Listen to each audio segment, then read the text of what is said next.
One, two, three, let's go!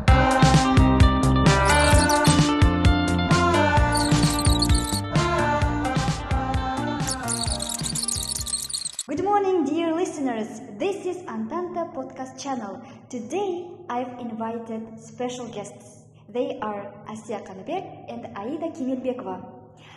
We will discuss today's topic. So first of all, let's get acquainted. My name is Zhanerke Raimbek. I'm a host of this podcast. And Miss Aida, can you introduce yourself to the audience? Good morning, dear listeners of ANTANTA podcast channel. I'm indeed glad to be here in today's episode to participate there, and so I want to thank you, Zhanerke, to inviting me. Good day, I am Kanibek Assiya. I'm speaking from Finland. I'm very grateful that you have invited me to your podcast. I hope we will have very informative and interesting conversation. Thank you. Wow, I'm also glad that you have accepted my offer. And yeah, how is your life is going? What do you do in these days? Here in Finland, I'm working in linguistical courses where we teach young people as well as adults, because all people, the age doesn't matter, all people need to be educated. And here we have a lot of experience with people with different backgrounds, so it's very interesting. Actually, everything is awesome as I'm planning. So about the recent news, in Karaganda, we opened a new course for the last year students, which is dedicated to raise their knowledge exactly in this language teaching sphere. Also about the linguistic, about the lexicology. We are kind of trying to help them to enhance to strengthen their knowledge, to help them in teaching, right? Yeah, yeah. That is a great idea. But I wonder, I have one question. Is it for free? And here I want to say that in order to make an omelette, you need to break some eggs. Oh, okay, yeah. Also, yeah. On the other hand, this is very true. Yeah, time is money. Yeah, you are wasting your time, and yeah. Of course, some mental, some physical resources as well. So, what about you, Zhanerke? How is it going? What's new about your podcast and what's future plans? Yeah, thank you for asking. Yeah, I'm really good nowadays. I'm proud of myself, I could say. I have more than 5,000 followers, but they are conscious people. Yeah, also they are very, I could say, they always try to listen to my podcast and gain some knowledge from it. And I can't complain about this. They are so passionate, yeah? Yeah, they are so passionate and they always ask me questions, how do you this and so on and so forth. Yeah, I'm really proud of my followers. Yeah, I really love my followers. That's really fantastic. And as I mentioned recently, in one of the lessons, my students have mentioned about your podcast that they are really tracing each of the episodes. They are listening carefully and they are giving feedbacks, also leaving their comments, and they are mentioning that your voice is so smooth. They really like your tone of speech, so that's why they are really engaged, and so they really like your podcast. Because it's very exciting. I love your topics, your conversation, your guests. So yeah, thank you. Oh, you literally made my day. Thank you for this. Yeah, I really appreciate it. Dear our listeners, today's our episode is dedicated to the topic called lexicology. Aida, I guess we should first of all define what lexicology is. Lexicology is the study of forms, meanings, and usage of the words, right? Yeah, and as lexicology, as the name itself suggests, the lexics means a word. And what is a word? And it's a crucial part of our everyday life, as it creates our speech, our everyday conversations, our thoughts, Yeah, so I could say if there were no words, language wouldn't be existed. I Sure, guess. Yeah. totally agree with you. And we use words in order to express ourselves, our inner opinions, feelings, and emotions. Actually, the term lexicology came from ancient Greek. It consists of two Greek morphemes, lexis, which means word or phrase, and logos, which means learning or department of knowledge. So the literal meaning of the term lexicology is the science of the word. We know that from etymology. Etymology is the study of word and how the meaning of the word have changed through the history. Great. So, for example, let's take a word meat. Yeah, in the past, back in the Old English, it used to mean all edible things. Yeah, it literally meant food. Yes. But what about now?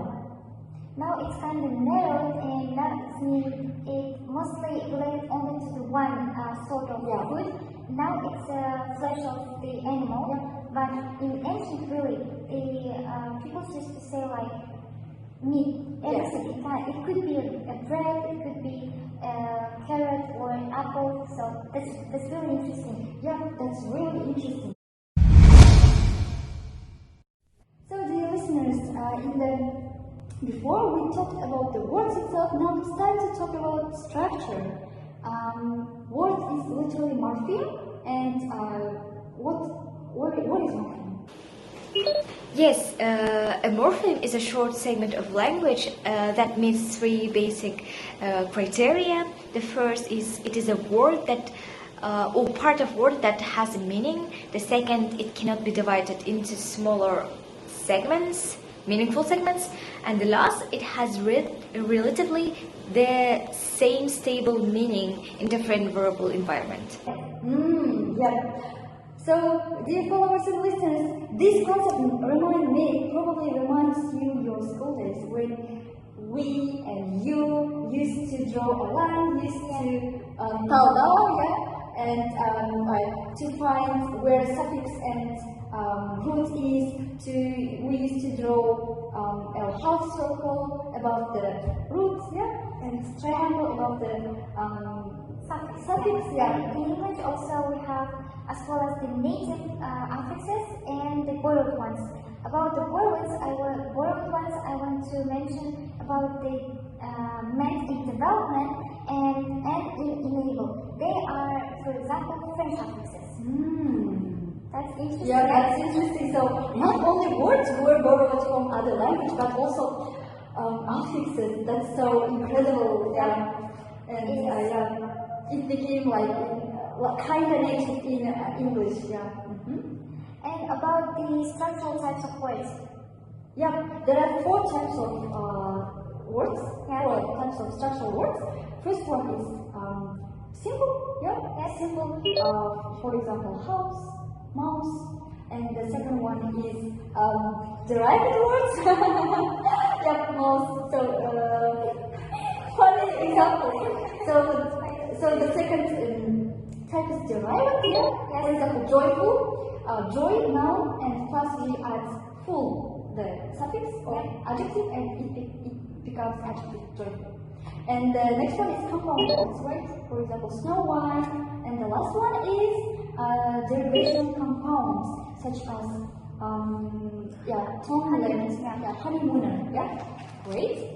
Yes, also there is one interesting concept. It is called conversion. Conversion in linguistics is word formation process in which word can be viewed in its different category. That sounds interesting. Yeah, that sounds Can you interesting. tell a bit more detail to me? Let me provide one example. Let's take a word email. If I say I have received an email, it's a noun, right? I have received an email. It's a noun. So second example is that I have to email to him. I have to email him. In this very moment, it serves as a verb. I have to email. Yeah, Yeah. So yeah, we just changed the category without changing the form. It's also kind of, creative way of making new words. And by the way, recently, my daughter asked me about what does mean at first, like USA or NATO, and actually it was really difficult to explain her as she's a 5-year-old girl. So can we discuss it here? Maybe our audience also have such difficulties Understanding. Yep. So, since we are humans, we tend to talk less, to shorten words, yeah, in order not to make it difficult to pronounce it. So in your case, it's NATO. It stands for, if I'm not mistaken, North American Treaty Organization. But it's so difficult. North Atlantic Treaty Organization. So yeah. As human beings tend to forget everything so quickly, and we have a short attention span. Yeah. That's why it's really helpful, kind of.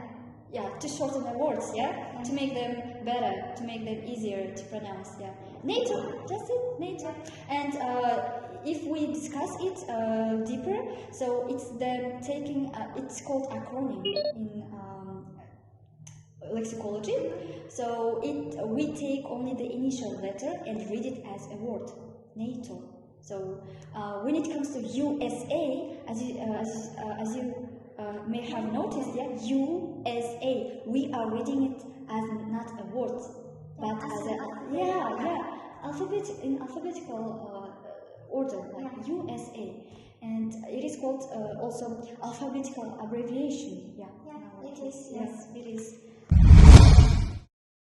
Aida, do you remember what have you said at the beginning of